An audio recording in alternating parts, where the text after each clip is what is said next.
तो फिर आज हम मुस्लिम पर्सनल लॉ को स्टार्ट करते हैं। द वेरी फर्स्ट क्वेश्चन जो हमारा है वो है मैरिज पे, यानी कि शादी। जब हम पास पेपर्स देखते हैं मुस्लिम पर्सनल लॉ के, तो उसमें मैरिज के ऊपर सवाल मस्ट आता है, ठीक है। और इसमें आप सोचते होंगे कि मैं हर टॉपिक के स्टार्ट में कहती हूँ ये सवाल बहुत इंपॉर्टेंट है, तो इसके ऊपर मैंने रिसर्च की हुई है। आपके पास पेपर्स कंसल्ट करने के बाद मेरी कोशिश यही होती है कि मैं इतना हाथ तो नहीं अच्छा पढ़ा सकती, लेकिन वो वाले टॉपिक जरूर क्लियर करूँ जो आपके पास पेपर्स में आए हैं और जो इंपॉर्टेंट है, ठीक है। तो मैरिज का जो क्वेश्चन है वो भी इंपॉर्टेंट है। इसमें मैरिज में एग्जामिनर ने पूछा हुआ है कि आप काइंड्स बताएं मैरिज की, ठीक है। उसके बाद मैरिज के क्या असेंशियल्स हैं आप ये बताएं, कैसे कौन कौन से फैक्टर्स, ऐसे कौन कौन सी प्री रिक्विजिट्स इकट्ठी होंगी तो फिर आप कहेंगे कि मैरिज का कॉन्ट्रैक्ट हुआ है, ठीक है। उसके बाद पूछा गया है कि डिफरेंट मैरिजेस के इफेक्ट्स क्या हैं। अगर हम ओवरऑल बात करें, ओवरऑल एक जनरल व्यू ले मैरिज का, तो इसमें होता यह है कि मैंने सबसे पहला लिखा ना काइंड की बात पूछी जाती है। तो आपकी जो मैरिज होती है ना, ये 3 काइंड्स की होती है, ठीक है। पहले मैं ओवरऑल बताती हूँ, उसके बाद हम सवाल को डिटेल में लेकर चलेंगे। एक मैरिज आपकी होती है वैलिड मैरिज, ठीक है, यानी कि वो मैरिज जो तमाम तर एसेंशियल्स को पूरा करके उसके बाद कॉन्ट्रैक्ट किया जाता है, वो वैलिड मैरिज का कॉन्ट्रैक्ट होता है। ये जो मैरिज है ना, शादी, ये एक किस्म का कॉन्ट्रैक्ट है। वेरी फर्स्ट थिंग हम स्टार्ट करते हैं, ऐसे आप ज्यादा कंफ्यूज नहीं होंगे, ठीक है। सब चीजें आप भूल जाएं, अभी इस पर कॉन्सेंट्रेट करते हैं, फोकस करते हैं। सबसे पहले आपने समझना है कि मैरिज क्या है, ठीक है। वेरी स्टार्टिंग पॉइंट से मैरिज जो है ये एक कॉन्ट्रैक्ट है, ठीक है। ये कॉन्ट्रैक्ट है कौन सी नेचर का? सिविल नेचर का, ठीक है। नंबर 1 पॉइंट आ गया कि मैरिज जो है ये सिविल नेचर का एक कॉन्ट्रैक्ट है। तो यहाँ पर एक सवाल आता है कि अगर मैरिज एक कॉन्ट्रैक्ट है, तो हमने जो डेफिनेशन कॉन्ट्रैक्ट एक्ट 1872 में पढ़ी थी, 2 सेक्शन सब क्लॉज एच में, जो कहता है कि every agreement enforceable at law is called as contract. तो क्या ये भी वही वाला कॉन्ट्रैक्ट है? The answer is yes. यानी कि हमारा जो एक्ट है, कॉन्ट्रैक्ट एक्ट 1872 का, उसमें जितने एसेंशियल्स आते हैं टू सम एक्सटेंट, मैं यहाँ पे वर्ड यूज कर रही हूँ टू सम एक्सटेंट, वो तमाम के तमाम एसेंशियल्स इस वाले मैरिज के कॉन्ट्रैक्ट में भी एप्लीकेबल होते हैं। लेकिन एक्सपोज टू सम एक्सेप्शंस, कुछ इसमें एक्सेप्शंस भी आती हैं। चूंकि ये सिविल कॉन्ट्रैक्ट भी है और ये एक रिलीजियस कॉन्ट्रैक्ट भी है, ठीक है। अगर तो ये सिर्फ सिविल कॉन्ट्रैक्ट होता तो फिर हम कहते हैं कि डिट्टो, हमने जो एसेंशियल्स पढ़े थे सेक्शन 10 के अंदर, जिसमें हमने पढ़ा कॉन्सेंट फ्री होनी चाहिए पार्टीज की, पार्टीज कॉम्पिटेंट हो, कोई अनलॉफुल चीज ना हो, अनलॉफुल कंसिडरेशन ना हो, कॉन्ट्रैक्ट को डिक्लेयर वॉइड डिक्लेयर ना किया गया हो, वो तमाम एसेंशियल्स हमने डिट्टो इसके ऊपर अप्लाई कर देने थे अगर ये कॉन्ट्रैक्ट टोटली सिविल नेचर का होता। लेकिन यहाँ पर मैंने ये फरमाया कि कॉन्ट्रैक्ट जो मैरिज का है वो सिविल नेचर का भी है एज वेल एज ये रिलीजियस नेचर का भी है। तो जब हम रिलीजियस के हवाले से बात करते हैं, और रिलीजन भी कौन सा? मुस्लिम पर्सनल लॉ, यानी कि इस्लाम। जब हम इस्लामिक रिलीजन की बात करते हैं, तो फिर हमने सिविल कॉन्ट्रैक्ट में जो चीजें वहां पे हमने पढ़ी थी, उन सब को हमने ऊपर एक तय लगा दी, और वो तय किस चीज की लगाई? इस्लाम की, ठीक है। फिर हमने उन तमाम चीजों को इस्लामिक पैराए में देखना है, इस्लामिक परव्यू में जाकर स्टडी करना है, ठीक है। फिर हमने वो तमाम चीजें देखनी है कि कॉन्ट्रैक्ट अगर बनता भी है तो उसमें इस्लाम का टच भी हो, क्योंकि हमने पहले फरमा दिया कि ये एक रिलीजियस कॉन्ट्रैक्ट है। तो ये इसका बेसिक इंट्रोडक्शन आ गया। उसमें आप बता देंगे कि मैरिज जो है is a civil contract as well as religious contract, और उसके जो एसेंशियल्स जो हमने सेक्शन 10 में पढ़े थे, वही वाले एसेंशियल्स मैरिज के कॉन्ट्रैक्ट में भी आते हैं, लेकिन उसमें कुछ एक्सेप्शंस आ जाते हैं कि हमने रिलीजन के हवाले से भी कुछ चीजें उसमें ऐड ऑन की है। वो कौन सी चीजें हैं वो हम स्टडी करेंगे। ये पहली चीज होगी आपकी, ये तो हो गया मेन हमारा इंट्रोडक्शन, ठीक है। अब उसके बाद सेकंड चीज जो मैंने ओवरऑल व्यू में पहले आपसे इरशाद फरमाई, इसमें एग्जामिनर आपको पूछता है कि आपने मैरिज की काइंड्स बतानी है, ठीक है। मैरिज की काइंड्स की जब हम बात करते हैं, तो जो मैरिज का कॉन्ट्रैक्ट है, ये बात आपने ध्यान में रखनी है। मैं जब पूरा सवाल समझाऊंगी तो मैं मैरिज का वर्ड कम यूज करूंगी, मैरिज के कॉन्ट्रैक्ट का ज्यादा यूज करूंगी, क्योंकि मैरिज भी एक किस्म का कॉन्ट्रैक्ट है, सिविल और रिलीजियस। इसमें भी उसी तरह ऑफर एक्सेप्टेंस होती है, उसी तरह इसमें कंसिडरेशन होती है, और उसी तरह इसमें पार्टीज की कॉम्पिटेंसी, उनकी फ्री कॉन्सेंट, वो सब चीजें इन्वॉल्व होती हैं। काइंड्स की जब हम बात करते हैं, तो मैरिज की बेसिकली 3 काइंड्स हैं, ठीक है। मैरिज के कॉन्ट्रैक्ट की 3 काइंड्स हैं। सबसे पहली काइंड है वैलिड मैरिज, सेकंड काइंड है वॉइड मैरिज, ठीक है, और थर्ड काइंड है आपकी बातिल। ठीक है, ये कुछ हमारी इसकी काइंड्स आती हैं। लेकिन इन काइंड्स पे भी जाने से पहले एक चीज जो बहुत इंपॉर्टेंट है वो हम डिस्कस करेंगे, और वो है हमारे एसेंशियल्स। क्योंकि जब तक हम कॉन्ट्रैक्ट के एसेंशियल्स नहीं पढ़ेंगे हमें काइंड की भी समझ नहीं आएगी। तो पहले हमने जाना है मैरिज के एसेंशियल्स पे। एसेंशियल्स पे बात करें तो जैसे हमने सेक्शन 10 में पढ़ा था कॉन्ट्रैक्ट एक्ट 1872 में, कि सबसे पहले हमने उसमें पढ़ा कि पार्टीज जो है जो कॉन्ट्रैक्ट करेंगी उनका कॉम्पिटेंट होना जरूरी है, पहला एसेंशियल सेक्शन 10 में हमने पढ़ा। उसके बाद नंबर 2 में हमने पढ़ा कि पार्टीज की फ्री कॉन्सेंट होना जरूरी है। ठीक है, नंबर 3 हमने पढ़ा कि एक लॉफुल कंसिडरेशन होनी चाहिए। उसके बाद हमने पढ़ा कि एक लॉफुल ऑब्जेक्ट होना चाहिए। ठीक है, नंबर 5 पे हमने पढ़ा कि वो जो भी कॉन्ट्रैक्ट है वो वॉइड ना हो। अब ये तो हमने सारे कॉन्ट्रैक्ट के एसेंशियल्स पढ़े सिविल नेचर के। जब हम इसको इस्लामिक रिलीजन में लेकर आते हैं तो ये जो लास्ट वाले 3 है ना, इनको आपने कैंसिल कर देना है। आपने उसमें कंपैरिजन में लिखना है कि सिविल कॉन्ट्रैक्ट में तो एसेंशियल्स जो है वो हमारे इस तरह से सेक्शन 10 के मुताबिक, लेकिन जब हम रिलीजियस कॉन्ट्रैक्ट की बात करते हैं, मैरिज के contract according to Muslim personal law, तो उसमें पार्टीज भी हैं, कॉम्पिटेंसी पार्टीज की भी है, फ्री कॉन्सेंट भी मैटर करती है, उसमें आपकी ऑफर एंड एक्सेप्टेंस होती है, ऑफर एंड एक्सेप्टेंस। ठीक है, यानी कि आप लोगों को पता है जो हमारे यहाँ पर है एक कस्टम बनी है, जो लड़का है वो ऑफर देता है, एट द रिजल्ट जो लड़की है वो उसको एक्सेप्ट करती है, और फिर आपका कॉन्ट्रैक्ट ऑफ मैरिज फुलफिल हो जाता है। जिस तरह निकाह में जब आप जाते हैं तो वो मौलवी साहब कहते हैं कि आपको कबूल है, तो वो एक तरफ से ऑफर आ रही होती है, दूसरी तरफ से एक्सेप्टेंस हो रही होती है, और फिर लड़के लड़की का बॉन्ड बनता है, मैरिज होती है। ठीक है, ये हमारा ऑफर एक्सेप्टेंस का कॉन्सेप्ट हो गया। उसके बाद नंबर 4 पे आता है, इसमें भी कंसिडरेशन होती है। मैरिज का जो कॉन्ट्रैक्ट है उसमें भी कंसिडरेशन होती है, लेकिन ये कंसिडरेशन हमारे जो बाकी कॉन्ट्रैक्ट्स है, सेल वगैरह का हो गया, मॉर्टगेज का हो गया, प्लेज का हो गया, एक्सचेंज का हो गया, गिफ्ट वगैरह का हो गया, इसमें जो कंसिडरेशन है वो कंसिडरेशन डॉवर की फॉर्म में होती है। डॉवर यानी कि हक महर।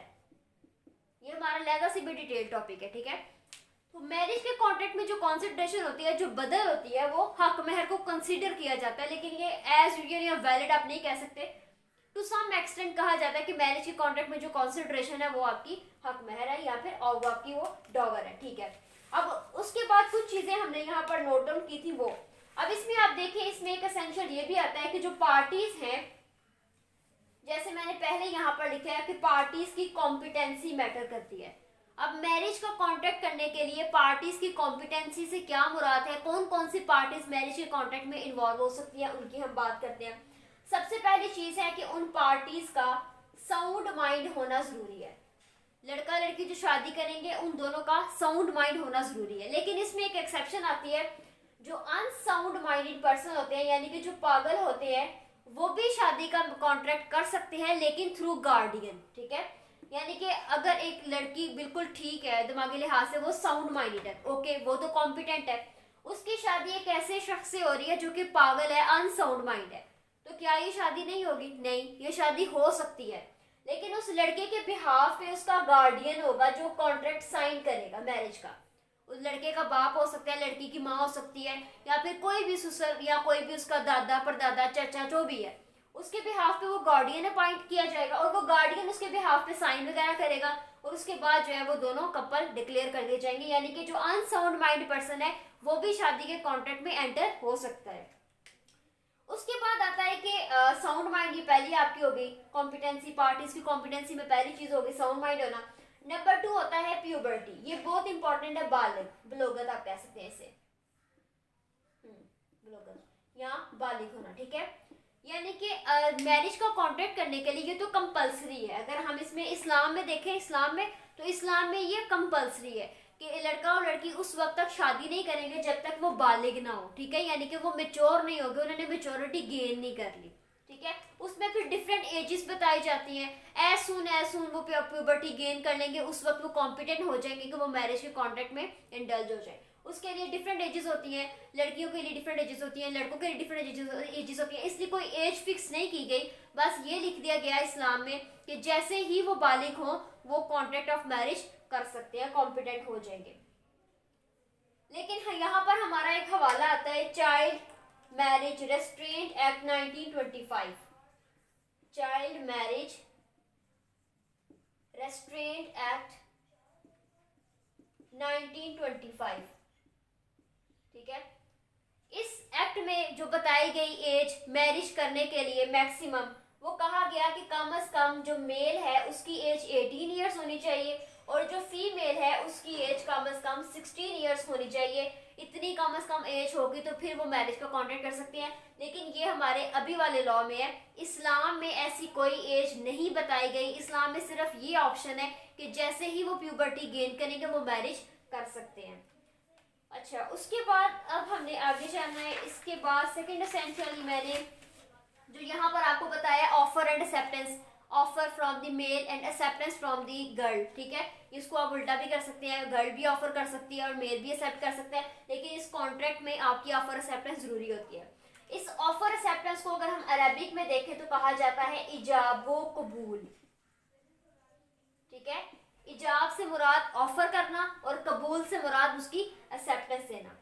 ओके, उसके बाद एक जो मेन चीज है इसमें जो मैंने यहाँ पर बात की फ्री कॉन्सेंट की।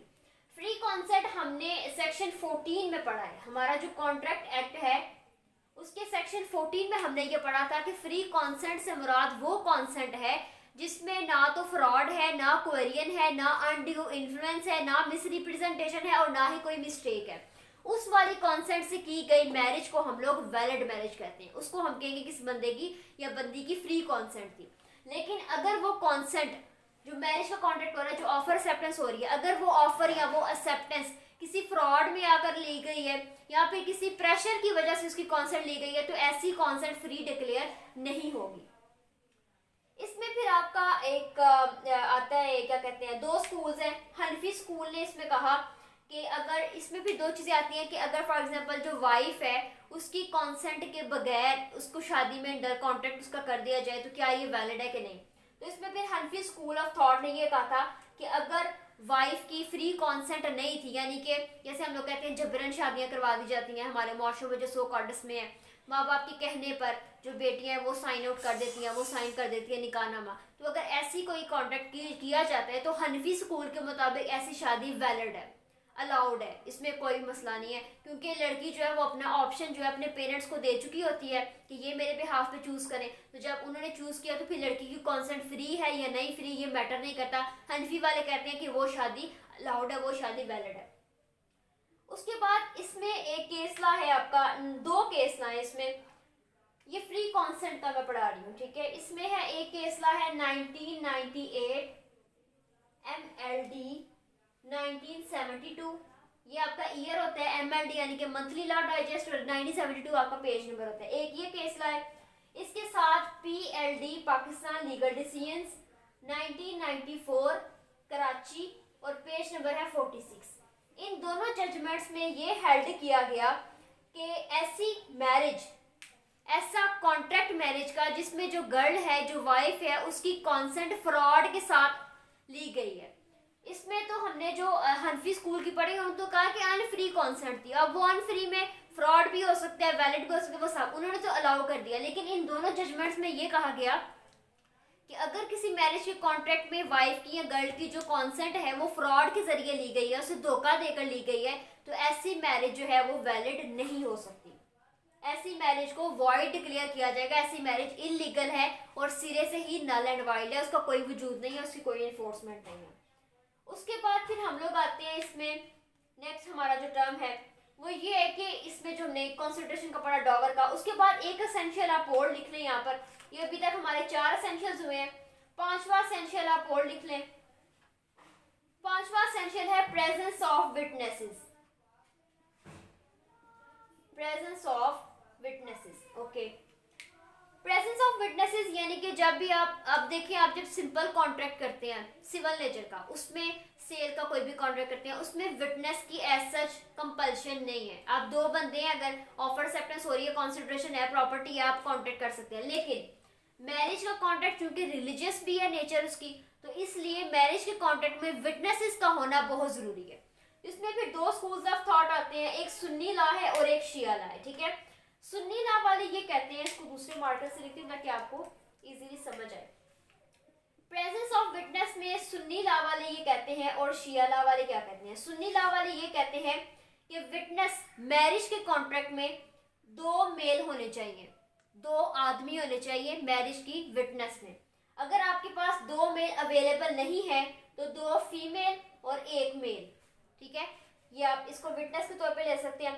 लेकिन जो शिया लॉ है, शिया लॉ ये कहता है कि मैरिज का कॉन्ट्रैक्ट करने के लिए गवाहान की मौजूदगी लाजमी नहीं है, नो विटनेस।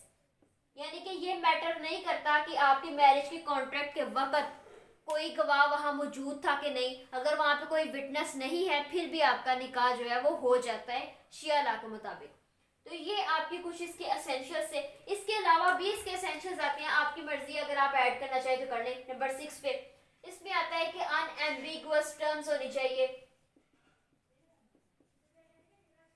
यानी कि हम लोग जब निकाह नामा पढ़ना सीखेंगे ना तो उसमें हम देखेंगे डिफरेंट टर्म्स रखी जाती है कि औरत को तलाक का हक दिया गया, तफवीज़ किया गया कि नहीं, औरत का नाम नफका कितना होगा, उसका मंथली खर्चा कितना होगा, उसके बाद फिर और डिफरेंट ऑप्शंस उसमें होते हैं। तो पहली चाली हुई कि उन सब टर्म्स को अनएम्बिगुअस होना चाहिए, क्लियर एंड कट टर्म्स होनी चाहिए। ये नहीं कि छुपी छुपी को बात आप कर दें, कॉन्ट्रैक्ट में लिख दें और कल को फिर आपके भाई इसको इन्फोर्स करवाया जाए और फिर पार्टीज कहेंगे हमें तो समझ नहीं आई इसमें क्या चीजें बताई गई हैं। और ये तो चीज वो है जो हमने कॉन्ट्रैक्ट एक्ट 1872 में भी पढ़ी है, उसमें भी हमने कहा था जितनी भी चीजें होंगी वो क्लियर होंगी। तो इसमें भी यही है कि चीजें जितनी भी होंगी वो क्लियर होनी चाहिए। इसके अलावा कहा गया कि जितनी भी ऑफर एक्सेप्टेंस है जो हमने पढ़ा, इजाबो कबूल, वो एट 1 सिटिंग होना चाहिए। ये नहीं कि लड़का आज ऑफर दे रहा है कि शादी कर लें या निकाह के ऑफर दे रहा है और लड़की जो है वो 7-8 साल के बाद उसको एक्सेप्ट करे, ऐसा नहीं है। आज अगर ऑफर हुई है तो अगले ही लम्हे उसकी एक्सेप्टेंस होनी चाहिए। इजाबो कबूल दोनों एट 1 सिटिंग होना चाहिए, एट द सेम टाइम होना चाहिए। उसके बाद फिर कहा गया कि जो मैरिज का कॉन्ट्रैक्ट है ये ओरल कॉन्ट्रैक्ट भी हो सकता है, ठीक है। तो ये हमारे कुछ इसके थे एसेंशियल्स से और यहाँ तक ही हमारा आज का लेक्चर था। ओके, इसको अब हम रिव्यू करते हैं क्योंकि अगर मैं काइंड्स भी पढ़ा दी मैंने तो फिर वो काफ़ी ज़्यादा लंबा लेक्चर हो जाएगा और वो फिर इतनी लंबी वो अपलोडिंग में भी टाइम लेता है और फिर पढ़ना भी मुश्किल हो जाता है। इसको मैं इसलिए करेंगे ताकि आपको कंक्लूजन में जाके और चीज़ें एक दफ़ा फिर से रिव्यू करवाई जाए ताकि जो जो आपकी चीज़ें समझ नहीं आई वो फिर से रिवाइज हो जाए। तो मैरिज का हमने कॉन्ट्रैक्ट पढ़ा और मैरिज के कॉन्ट्रैक्ट में हमने क्या चीज़ पढ़ी, हमने पढ़े इसके एसेंशियल्स। ओके, और एसेंशियल्स में हमने पढ़ा, चूंकि हमने देखा कि पास पेपर में एक सेपरेट क्वेश्चन आता है कि आप लोग बताएं मैरिज का कॉन्ट्रैक्ट क्या है और उसके एसेंशियल्स बताएं, सिंपल, ठीक है। तो इसमें फिर हमने पढ़ा कि मैरिज के कॉन्ट्रैक्ट के क्या एसेंशियल्स होते हैं। सबसे पहले हमने ये चीज सीखी कि मैरिज जो है ये सिविल नेचर का कॉन्ट्रैक्ट भी है और रिलीजियस नेचर का कॉन्ट्रैक्ट भी है। तो इसके अंदर जो हमारे पास 2 लॉ इवॉल्व होते हैं या 2 लॉ से मिलकर हम इनके एसेंशियल्स को पढ़ेंगे। एक पहला तो हमारा कॉन्ट्रैक्ट एक्ट है 1872 का। इसको पढ़ने का मकसद ये है कि इसके काफी ज्यादा एसेंशियल्स हमारे मैरिज के कॉन्ट्रैक्ट में डील करते हैं। और दूसरा हमारा रिलीजन है यानी कि इस्लामिक लॉज, ठीक है। उसमें आपके हुदूद लॉज भी आ जाते हैं, उसमें आपका फैमिली लॉ ऑर्डिनेंस भी आ जाता है, ठीक है। उसको पढ़ेंगे। अब दोनों को मिला के हमने एसेंशियल्स जो निकाले उसको जब हम कंक्लूड करेंगे तो हम कैसे लिखेंगे। सबसे पहला एसेंशियल्स हमने ये लिखा कि प्रेजेंस ऑफ पार्टीज, ठीक है। और पार्टीज भी कौन सी, कॉम्पिटेंट पार्टीज। पार्टीज की प्रेजेंस, ये नहीं कि एक आदमी अकेला खुद से शादी करके बैठ जाए, ऐसा नहीं है। पार्टीज का होना जरूरी है, 2 पार्टीज हो, मेल हो और फीमेल हो, ठीक है। और पार्टीज कौन सी हो, कॉम्पिटेंट हो। फिर हमने कॉम्पिटेंसी में भी चीजों को पढ़ा। हमने पढ़ा कि वो दोनों एडल्ट हो, वो दोनों साउंड माइंड हो, अनसाउंड माइंड भी हो सकते हैं। उसके बाद हम लोगों ने पढ़ा कि वो दोनों सेन हो, वो तो ठीक है हमारा ऊपर हो गया, साउंड माइंड अनसाउंड माइंड। उसके बाद हमने पढ़ा कि वो दोनों प्यूबर्टी गेन कर चुके हो, ठीक है। एडल्ट और प्यूबर्टी दोनों एक ही चीज है, यानी कि जैसे ही वो बालिग हो जाएंगे वो शादी कर सकते हैं। साउंड माइंड, वो पागल भी हो सकते हैं, पागल नॉर्मल इंसान भी हो सकते हैं। अगर वो अनसाउंड माइंड है, पागल है, तो वो अपने गार्डियन के थ्रू मैरिज के कॉन्ट्रैक्ट में एंटर हो सकता है। और प्यूबर्टी वाला मैंने ऑप्शन आपको बता दिया। ये थी कुछ उसकी कैपेसिटी पार्टीज की, कॉम्पिटेंसी। उसके बाद सेकंड एसेंशियल हमने पढ़ा कि ऑफर एक्सेप्टेंस होनी चाहिए, ऑफर और एक्सेप्टेंस। उसमें हमने पढ़ा यानी कि इजाबो कबूल, हमने 2 वर्ड्स अरबी के भी सीख लिए, इजाबो कबूल यानी कि ऑफर और एक्सेप्टेंस। मैरिज का कॉन्ट्रैक्ट करने के लिए आपकी ऑफर एक्सेप्टेंस भी मैटर करती है। उसके बाद हमने पढ़ा नंबर 3 पे कि ये जो ऑफर एक्सेप्टेंस है ये एट सेम सिटिंग होनी चाहिए, यानी कि at the same time offer acceptance होगी तो फिर मैरिज का कॉन्ट्रैक्ट वैलिड होगा। टाइम लैप्स नहीं करना चाहिए कि 1 ईयर पहले हुआ तो 4 साल बाद एक्सेप्टेंस हो रही है, ऐसा नहीं है। उसके बाद हम लोगों ने पढ़ा कि विटनेस की मौजूदगी मैटर करती है। उसमें फिर हमने 2 कॉन्सेप्ट पढ़े। एक हमने पढ़ा सुन्नी का कि सुन्नी स्कूल ऑफ थॉट क्या कहता है, और एक हमने पढ़ा कि शिया स्कूल ऑफ थॉट क्या कहता है। सुन्नी में हमने पढ़ा, सुन्नी वाले ये कहते हैं कि जब तक किसी शादी के साथ या शादी के कॉन्ट्रैक्ट होते हुए 2 मेल गवाह नहीं हो गए शादी नहीं हो सकती। अगर 2 मेल नहीं है तो 2 फीमेल और 1 मेल, ठीक है, और यानी कि 2 फीमेल और 1 मेल जरूर होने चाहिए। अगर ये नहीं है तो फिर मैरिज का कॉन्ट्रैक्ट वैलिड नहीं है। लेकिन शिया ला कहते हैं कि जो विटनेस है उनकी मौजूदगी जरूरी नहीं है, उनकी मौजूदगी के बगैर भी मैरिज हो जाएगी। उसके बाद फिर हम लोगों ने एंड वाला जो हमारा था एक एसेंशियल मैरिज का, वो हमने पढ़ा कि जो पार्टीज मैरिज के कॉन्ट्रैक्ट में आती हैं उनकी फ्री कॉन्सेंट बहुत मैटर करती है। अब फ्री कॉन्सेंट में मैंने आपको 2 केस बताया जो बिल्कुल यहाँ पर लिखे गए थे। उसमें लिखा गया था कि किसी लड़की की जो असेंट है, उसकी जो कॉन्सेंट है, उसकी मर्जी फ्रॉड के साथ ली गई है तो ऐसी मैरिज डिसमिस कर देनी चाहिए, वॉइड डिक्लेयर की जाएगी। हमने फिर इसमें हनफी स्कूल ऑफ थॉट का कॉन्सेप्ट पढ़ा। हनफी वाले ये कहते हैं कि अगर वाइफ की जो मर्जी है वो मैटर नहीं करती, अगर वो कॉन्ट्रैक्ट में आ गई अपने गार्डियन के थ्रू, अपने पेरेंट्स के थ्रू, तो वो मैरिज वैलिड है। उसके बाद फिर हम लोगों ने पढ़ा कि जो फ्री कॉन्सेप्ट वाला कॉन्सेप्ट था ये हमने सेक्शन 14 में भी पढ़ा कॉन्ट्रैक्ट एक्ट के, ठीक है। सीए से मुराद कॉन्ट्रैक्ट एक्ट है, उसमें जो चीजें थी वो सारी फ्री कॉन्सेप्ट इसी तरह इवॉल्व होगी। उसके बाद हम लोगों ने एक चीज पढ़ी कि मैरिज के कॉन्ट्रैक्ट में एक एसेंशियल ये भी होता है कि उसमें एज अ कंसिडरेशन के तौर पर हक महर को यूज किया जाता है। तो ये आपका था। उसके अलावा फिर हमने एक पढ़ा कि जितनी भी टर्म्स हैं वो अनएम्बिगुअस टर्म्स होनी चाहिए शादी के कॉन्ट्रैक्ट के लिए, अनएम्बिगुअस टर्म्स। उसके बाद 8वां हमने पढ़ा कि जो मैरिज का कॉन्ट्रैक्ट है ये एक ओरल कॉन्ट्रैक्ट भी हो सकता है। इसके अलावा भी आप बता सकते हैं कि मैरिज को रजिस्टर कराना भी कंपल्सरी है, रजिस्ट्रेशन भी होनी चाहिए, जैसा कि सेक्शन 17 ऑफ रजिस्ट्रेशन एक्ट 1908 में बताया गया, ठीक है।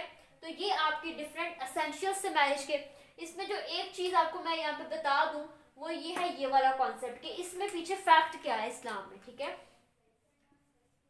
कि मेल की एक आदमी की एक गवाही होती है और एक खातून की आधी गवाही होती है, ठीक है, यानी कि 2 खातून मिलके एक गवाही के बराबर होती है। एक खातून की आधी गवाही, एक मर्द की एक गवाही।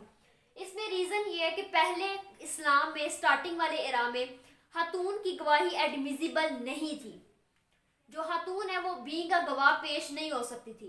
लेकिन टाइम टू टाइम उन्होंने इस चीज को इवॉल्व किया इस्लाम में, और उन्होंने कहा इस्लाम में ये चीज कॉन्सेप्ट आया कि एक खातून की आधी गवाही। इसमें पीछे रीजन ये थी कि कुछ ऐसा टाइम आता है एक लड़की की लाइफ में जिसमें मंथली जो उसकी मेंस्ट्रुअल साइकिल जब स्टार्ट होती है उन डेज में, उन महसूस अयाम में उसकी जो याददाश्त होती है वो थोड़ी कमजोर हो जाती है। तो फिर कहा गया कि अगर इन दौरान उसे एज अ विटनेस पेश किया जाएगा तो वो हकायक को उस तरीके से एलैबोरेट नहीं कर सकेगी। इसलिए कहा गया कि खातून को एक गवाही नहीं उसकी आधी गवाही रखी जाए, ताकि अगर उसको थोड़ी चीजें भूल जाएं, वो उस दौरानिये से गुजर रही हो तो जो दूसरी खातून है वो उसको याद दिला दे। इसलिए आधी आधी गवाही खातून की रखी गई और 2 खातून की गवाही मिला के एक गवाही बनती है। तो इसलिए मैरिज के कॉन्ट्रैक्ट में भी कहा गया प्रियोरिटी के 2 मेल होने चाहिए।